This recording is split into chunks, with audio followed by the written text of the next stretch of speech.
As they walked the last few yards, massive wooden gates bound with bronze bars swung open with barely a squeak or puff of dust.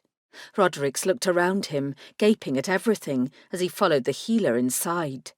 Big slabs of grey and reddish slate covered the courtyard in a pattern of triangles that led to a long central building.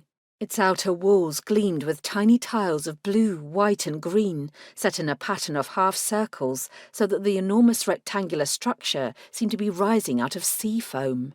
To either end stood towers, built square like Romani structures, but far grander, taller, and the top of a third tower, standing behind the main building, was just visible. Off to each side he could see various small huts and houses.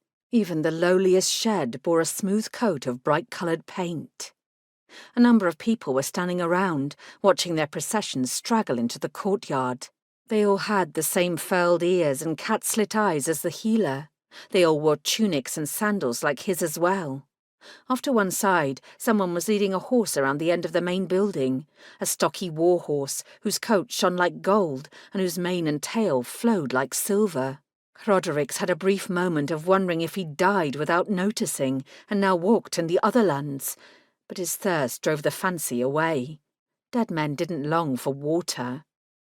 Bells chimed over the courtyard, followed by the louder boom and reverberation of huge metallic gongs.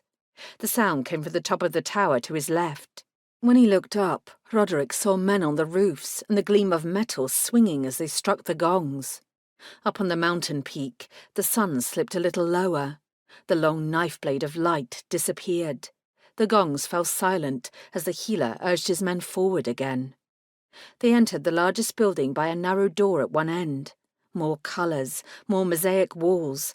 They turned down a corridor with walls painted with images of trees and deer, then past red-curtained alcoves and went through a gilded room into a mostly blue corridor, decorated with a long frieze of circles and triangles.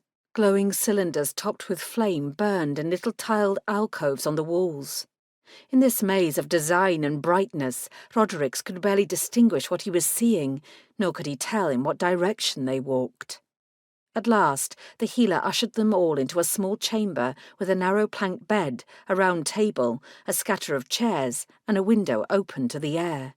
The men with the litter transferred Gorontos to the planks, then pulled off his hauberk and his boots. They bowed to the healer and left. Roderick was just wondering how to ask for water when 4 cat-eyed servants came trotting in. He assumed they were servants because they carried plates of bread, silver pitchers, and a tray of golden cups. One of them filled a cup with water and handed it to Roderick without being asked.